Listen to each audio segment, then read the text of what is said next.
Hello and welcome. It's the round 20 preview.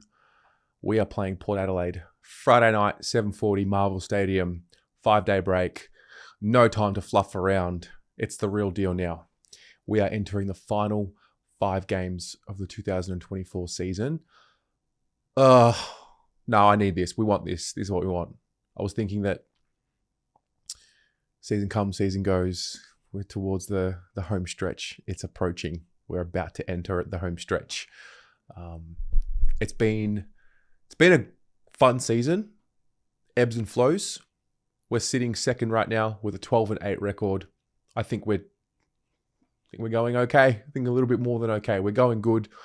I think what we had just seen over the last couple of weeks is a bit of a dip in our intensity over the 4 quarters. And I don't know what that is. We've debated it for a few weeks.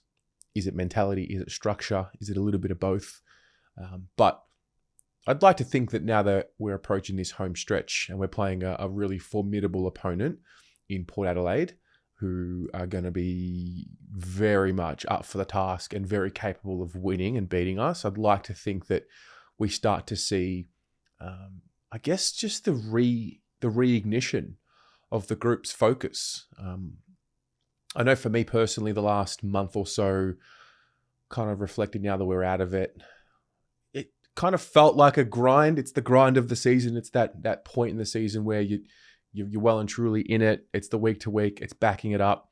I would love to understand what that's like for a player. Maybe that's more of a conversation for post-season rather than during the season and how you manage that. But, it's tough. This is the hardest sport in the world to umpire, to watch, to play. And so I think we're coming out of it. But now that we can see a bit of the end of the season and the finish line in sight and the opportunity to compete for the ultimate, it's in front of us and it's still well and truly in our control. I'd like to think that this will be the Kickstarter and really get us going. The 5-day break, I think it allows us to, we saw last time we played Port Adelaide off a 5-day break. It just allowed us to refocus pretty quickly. This time around, we come off a win that we're not going to talk about much longer, but it's really just business as usual and there's no time to think about it. And I do like that. I'm filming this on a Tuesday. I'm assuming that a review would have been done today at some point and then pretty much straight into it. I've been watching a bit of Port Adelaide over the last few weeks, just getting ready for this. An interesting story they are as well. A team that is going through, I don't even know what they're going through. I think they're going through a mini transition period.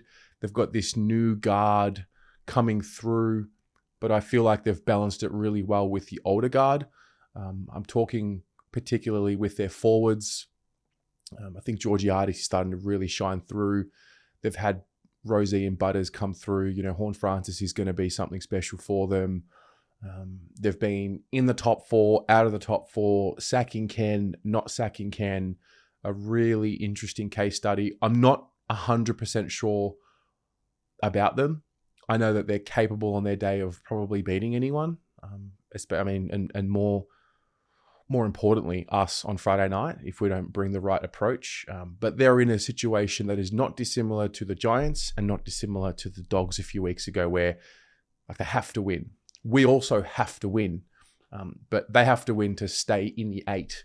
We've got to win to keep our strong position towards the top of the ladder and lock in that top 4 position. So it's a different kind of mentality. But having said that, I think one of the points we've spoken about over the last few weeks is how teams are really hunting us and we're watching that. And that's something that we're going to have to deal with and get better at. This is the first year I think clubs look at Carlton as a litmus test, just the way we used to look at the top 4 teams as a litmus test to see where we're at. And so that's a good place to be, where you've got and you've earned a bit more respect for the competition. And this is the first year that we're dealing with that type of expectation and respect. But the sooner we get to hunting again, 2 players tackling 1 player, extra numbers at the ball, etc. The sooner we get back to hunting and remember that, we're coming for the competition, I think the better we'll start playing. I really do see, and I think we all do, there's a clear contrast between when we are switched on defensively and when we're not. We are not a highly... we're not a highly skillful team with the way that we move the ball with precision. But when we hunt and when we attack defensively as a collective, you just see the difference. And, I think we've been able to see it this year on numerous occasions.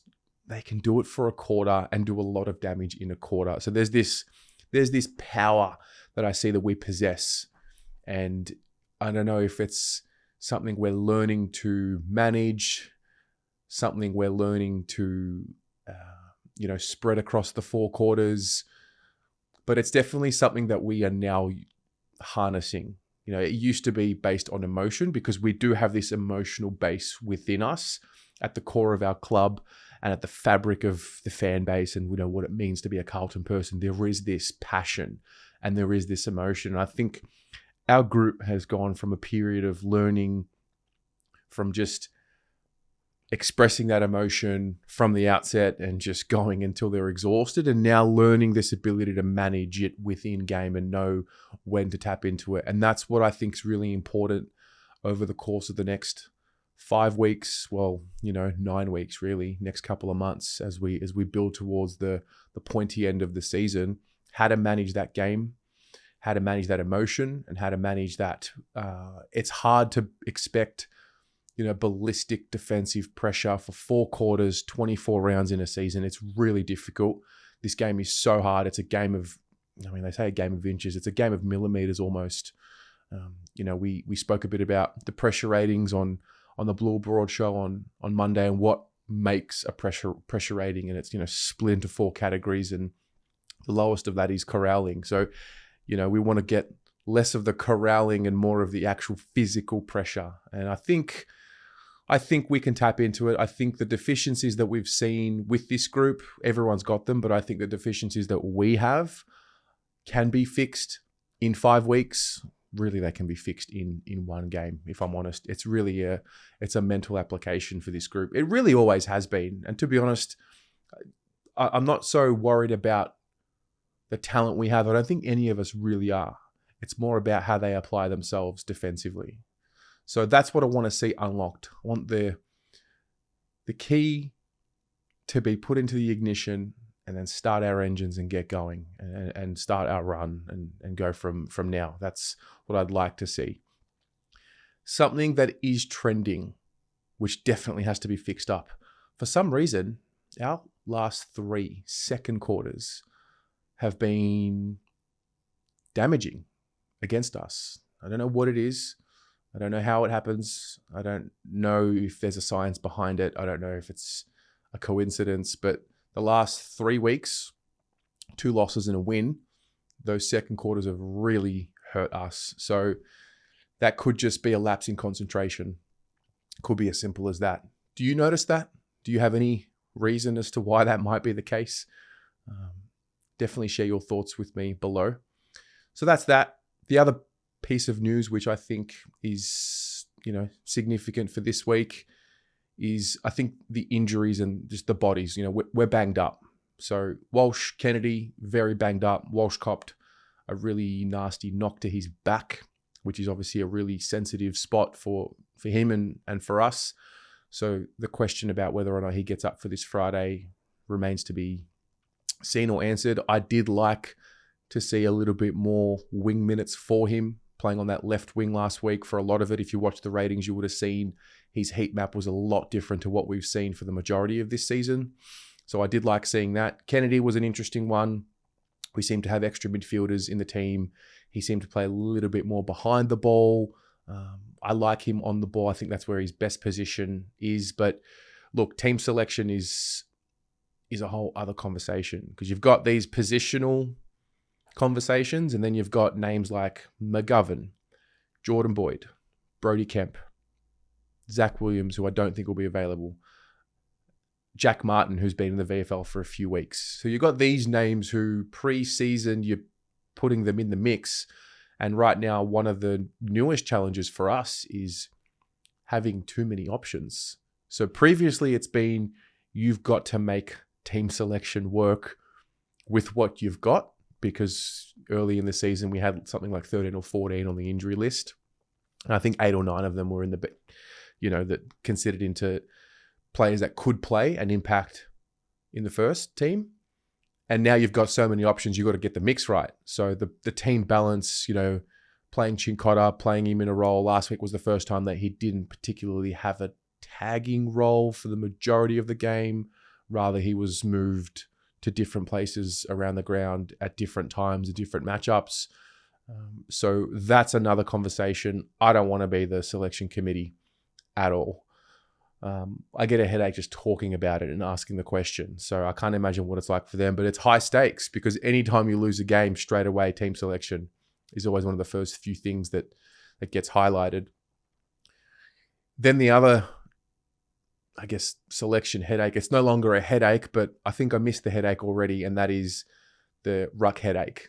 It's a conversation that I think we've spoken about every week. I feel like every single week this season, we have asked the question, okay, so is it 2 ruck? Is it 1 ruck? Which it is frustrating at times, no doubt about it, but it's a good thing. I think having 2 rucks on your list who you can debate every week around, is it 1, is it 2, I think is a healthy thing, and it means you've got a position of depth on the list in that particular area of the ground.